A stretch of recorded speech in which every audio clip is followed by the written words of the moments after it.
Hello guys. चलिए बात करते हैं कुछ इंपॉर्टेंट टॉपिक्स जो इलाहाबाद यूनिवर्सिटी के एमएससी एंट्रेंस में आने वाले हैं। उन्होंने सिलेबस में जो मेंशन किया है वो कम्प्लीटली अपने बीएससी का सिलेबस दिए हैं, उसी को कंसंट्रेट करके हमने ये बनाया हुआ है। और इसमें हम 2-3 टॉपिक्स डिस्कस करेंगे। एक रियल एनालिसिस, दूसरा एडवांस एनालिसिस, और ये एडवांस एनालिसिस है, और तीसरा आपका ग्रुप थ्योरी है, और चौथा रिंग थ्योरी। ये 4 टॉपिक्स पे हम बात करेंगे। उसके बाद के टॉपिक्स पे अगर आप चाहते हैं तो उसका भी वीडियो में आप मेरे को मैसेज कर दीजिएगा, यूट्यूब पे कमेंट में कर दीजिएगा, तो मैं आपको वीडियो उस टॉपिक्स के बना दूंगा। ठीक है, चलिए बात करते हैं। अब इसमें कुछ बच्चे मेरे से पूछ रहे थे कि सर माइनस मार्किंग है या नहीं है। तो माइनस मार्किंग का सिस्टम ऐसा है कि इलाहाबाद यूनिवर्सिटी कभी कभी माइनस मार्किंग कर देती है, कभी कभी हटा देती है। तो एग्जैक्टली वो मेंशन नहीं किए हैं कि माइनस मार्किंग है, लेकिन अगर माइनस मार्किंग होती तो वो पहले से नोटिफाई करते। तो अगर नोटिफाई नहीं किए हैं तो आप ये मान के चलिए कि माइनस मार्किंग नहीं है। बट एग्जाम में एक बार आपको नोटिफिकेशन को अच्छे से पढ़िएगा, क्योंकि अगर आप नोटिफिकेशन अच्छे से नहीं पढ़ेंगे तो आपको प्रॉब्लम हो सकती है। हो सकता है वो माइनस मार्किंग ला दिए हों तो आप ना पढ़ें तो फिर दिक्कत हो जाएगी। तो उसको आप अच्छे से पढ़ लीजिएगा। जब आप नोटिफिकेशन पढ़ लेंगे तो आपको पता चल जाएगा कि माइनस मार्किंग है या नहीं है। तो चलिए इसी में हम आपको बात बताते हैं आज कि रियल एनालिसिस के कौन से ऐसे इंपॉर्टेंट टॉपिक हैं जो इलाहाबाद यूनिवर्सिटी पूछती है। आपको एक बात हम बता दें साफ साफ कि इलाहाबाद यूनिवर्सिटी जो है यहाँ पे अप्लाइड नहीं चलता। ठीक है, यहाँ पे ये प्योर मैथमेटिक्स की यूनिवर्सिटी है। यहाँ पे फोकस जो किया जाता है वो प्योर मैथमेटिक्स पे किया जाता है। आपसे वो अप्लाइड नहीं पूछेंगे। अप्लाइड में यहाँ पे सिर्फ ग्रेजुएशन में आपको 2 ही टॉपिक्स पढ़ाते हैं। वो एक ओडी जो कि हर यूनिवर्सिटी में चलता है, और दूसरा वेक्टर कैलकुलस। बस तीसरा टॉपिक्स आपका ज्योमेट्री जरूर अप्लाइड है, वो ज्योमेट्री पढ़ाते हैं, बट वो थोड़ा सा थ्योरेटिकल अप्रोच ज़्यादा रखते हैं, क्वेश्चन सॉल्विंग क्वेश्चन कम रखते हैं। तो यहाँ से आप अंदाज़ा ये लगा सकते हैं। एक्चुअली पेपर तो इसका लीक नहीं होता, वो पेपर आपका साथ साथ जमा हो जाता है। तो नई यूनिवर्सिटी कोई अपना पेपर लीक करती है, वो पेपर रिपीट करती है, क्वेश्चंस तो रिपीट करती है, बट किसी को पता नहीं होता कौन सा क्वेश्चन आया था। हाँ, कुछ बच्चे मेमोरी बेस जिनको याद रहता है। एक्चुअली हमने भी एंट्रेंस नहीं दिया है तो हमको भी पता नहीं है। बट जो भी यूनिवर्सिटी में मैं पढ़ा हूँ, ग्रेजुएशन वहाँ से मेरा हुआ है, तो ये तो पता है कि किस टॉपिक्स पे यहाँ पे कौन सा टॉपिक ज़्यादा इंपॉर्टेंट देते हैं पढ़ाने में। तो ज़्यादातर वो लोग थ्योरी पे फोकस करते हैं। आप लोग क्वेश्चन तो करिएगा, लेकिन थ्योरेटिकल क्वेश्चन का उम्मीद ज़्यादा लगाइए, वो थ्योरेटिकल ज़्यादा देंगे। ठीक है, तो उसी में आपका सबसे पहला टॉपिक है function and their property. Function आपको पढ़ना है। नॉर्मल फंक्शन, कौन कौन से फंक्शन होते हैं, अलजेब्रिक फंक्शन, ट्रांसेंडेंटल फंक्शन। ठीक है, इन सब फंक्शन को आप देख लीजिएगा, अलजेब्रिक और ट्रांसेंडेंटल।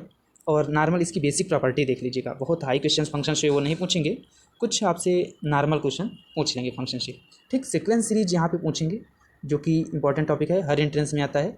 तो सीक्वेंस सीरीज आप अच्छे से करिएगा। हालांकि बहुत अच्छा क्वेश्चन नहीं पूछेंगे, जैम लेवल का तो नहीं होता, बट आप डीयू के लेवल का मान सकते हैं क्वेश्चंस को। इतना आसान भी नहीं होता कि आप सीयू सेट का पेपर दिए होंगे, कुछ लोग कुछ बच्चे देते हैं।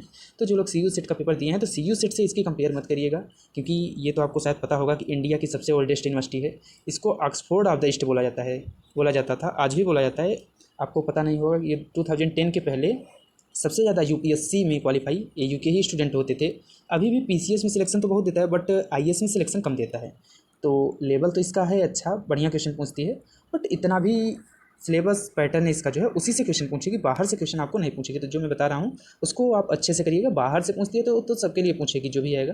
थोड़ा सा कट ऑफ इसकी उतना हाई नहीं जाएगी, और आपका चांसेस सबसे अच्छा होने का इसलिए है इस यूनिवर्सिटी में क्योंकि यहाँ पे 331 सीट है, आपको पता होगा। और 331 सीट में 231 सीट इसकी मेन कैंपस में ही हैं, जो कि हमने एक लास्ट वीडियो बनाया था। वो वीडियो अगर आपने नहीं देखा है तो देख लीजिए, उसमें हमने सिलेबस बताया है, क्या इसका सिलेबस है, कौन सा टॉपिक्स कौन कौन से इसके सिलेबस में हैं, क्या क्या कितनी सीट है यहाँ पे। ठीक है, क्या इसका पैटर्न है, पेपर पैटर्न, वो सब बात हम बता चुके हैं, उसको आप देख लीजिए। सेकंड टॉपिक आपका हम बात करते हैं सीक्वेंस सीरीज। सीक्वेंस सीरीज में वो कन्वर्जेंट आपसे पूछेंगे, और आप थोड़ा सा न्यूमेरिकली अप्रोच कम रखिएगा, थ्योरेटिकल अप्रोच ज़्यादा रखिएगा, क्योंकि वो थ्योरेटिकल पूछेंगे। न्यूमेरिकल भी जरूर पूछेंगे, ऐसा नहीं है कि न्यूमेरिकल बिल्कुल ही नहीं पूछेंगे, लेकिन 50-50 चांस आप ले सकते हैं। दोनों को पढ़िएगा, कोई छोड़िएगा मत। सेकंड आपका आता है लिमिट कंटिन्यूटी, यहाँ से क्वेश्चन डिफरेंशियबिलिटी। इन 3 टॉपिक्स वो सबसे ज़्यादा क्वेश्चन पूछते हैं, क्योंकि ये 3 टॉपिक्स यहाँ का सबसे इंपॉर्टेंट है। और इन 3 टॉपिक्स को आप बहुत अच्छे से करके आइएगा, क्योंकि यहाँ से वो ज़्यादा से ज़्यादा क्वेश्चन पूछेंगे। Sequence series, limit continuity, differentiability. और ये फंक्शन ऑफ वन वेरिएबल जो आप पढ़े होंगे, जैम का सिलेबस है, वही सिलेबस सेम है। थोड़ा सा ये थ्योरेटिकल अप्रोच ज़्यादा रखते हैं, तो वो आप थ्योरी पढ़ लेंगे जब आपकी यूनिवर्सिटी में जो पढ़ाया गया बस वही आप मान के चलिए, उससे हाई लेवल का नहीं आने वाला है। आपकी यूनिवर्सिटी का ही लेवल रहेगा जिस भी यूनिवर्सिटी से आपने पढ़ा हुआ है। पांचवा टॉपिक आपका आता है रिमान इंटीग्रल, जो कि इंपॉर्टेंट है, यहाँ से भी वो क्वेश्चन पूछ सकते हैं। इम्प्रॉपर इंटीग्रल, यहाँ से भी क्वेश्चन पूछेंगे।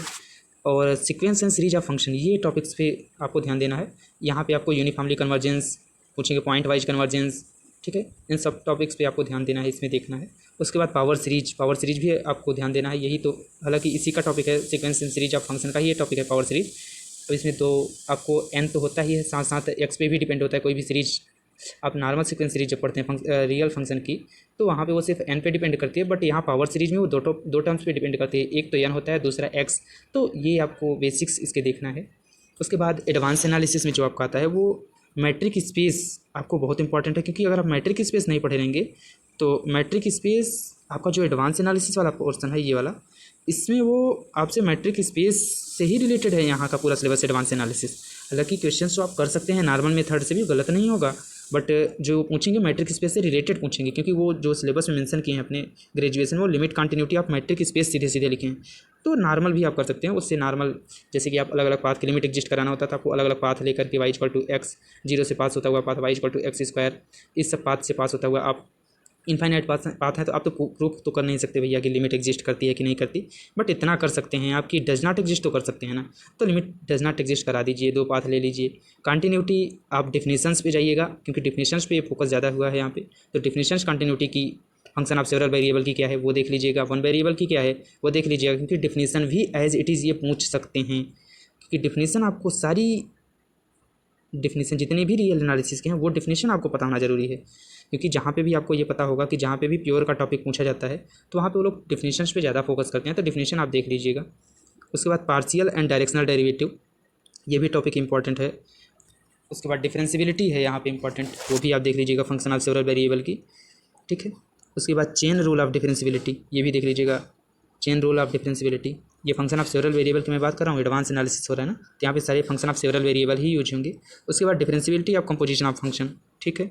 एक दो टॉपिक्स हम यहाँ पे लिखना भूल गए हैं, characterisation of closed set, characterisation of open set, ये 3-4 थ्योरम्स हैं, इन सब थ्योरम्स को आप देख लीजिएगा कैरेक्टराइजेशन से रिलेटेड।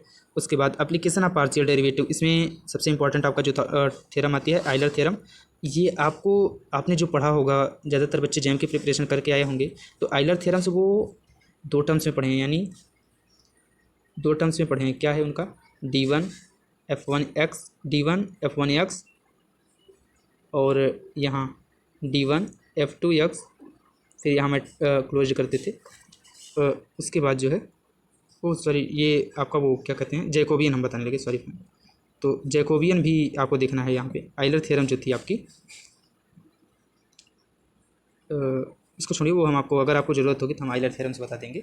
आइलर थ्योरम 2 वेरिएबल के लिए, 3 वेरिएबल के लिए, n वेरिएबल के लिए, यहाँ तक आपको देखना, मतलब एक जनरल जो वे होता है इसका आइलर थ्योरम का, वो देखना है आपको, जनरल वे, ठीक है, आइलर थ्योरम का, वो देख लीजिएगा। अब यहाँ पे हम एक्चुअली अगर बताने लगेंगे थोड़ा सा वीडियो लंबा हो जाएगा। अगर आपको चाहिए वो सब topics advance analysis, actually problem तो ये तो हर स्टूडेंट पढ़े होंगे ये टॉपिक्स, थोड़ा सा प्रॉब्लम एडवांस एनालिसिस में बच्चों को होगी, तो अगर आप बोलेंगे तो हम इसका वीडियो बना देंगे आपको, एक एक टॉपिक्स पे छोटे छोटे वीडियो, तो अगर आप बोलेंगे तो मैसेज कर दीजिएगा तो हम बना देंगे, ठीक है।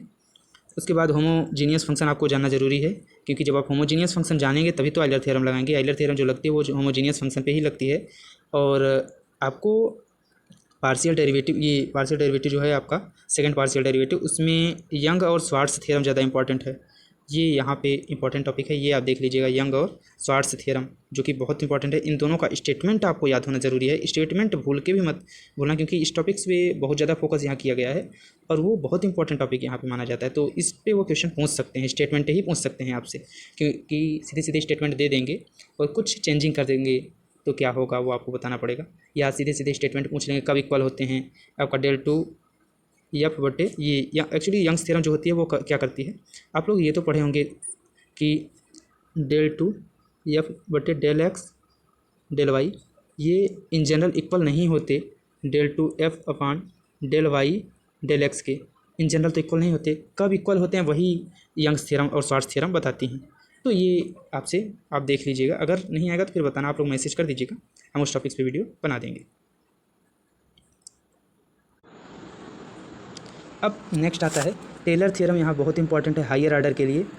ये एक्चुअली बच्चे नॉर्मल टेलर थ्योरम जो पढ़ते हैं वो फंक्शन ऑफ वन वेरिएबल वाली पढ़ते हैं, लेकिन यहाँ पे हायर ऑर्डर में ज़्यादा इंपॉर्टेंट है, हायर ऑर्डर आप देख लीजिएगा, अगर नहीं होगा तो बताना, हम उसका वीडियो बना देंगे।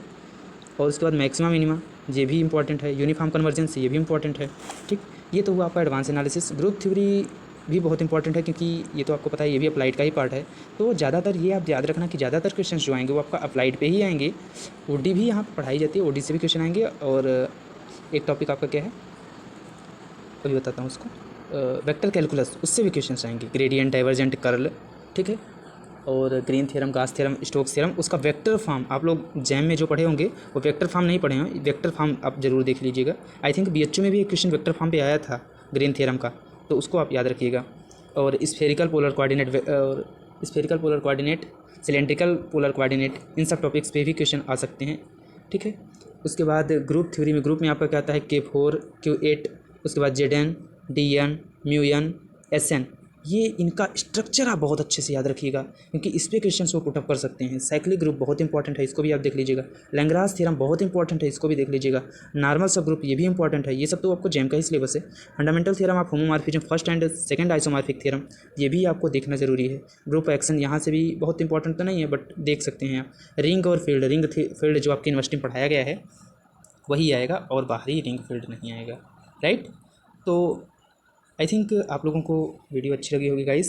अगर आपको, हमें ये तो पता है आप लोग नॉर्मल जो है अभी हमने बताया जो आपको रियल एनालिसिस वाला पोर्शन, वो तो हर कोई कर लेगा ये रियल एनालिसिस, बट ये प्रॉब्लम एडवांस एनालिसिस पे होगी। अगर आप बोलेंगे, आप लोग मैसेज कर दीजिएगा तो हम एडवांस एनालिसिस पे वीडियो बना देंगे, ठीक है। Thank you so much for seeing my video. Thank you.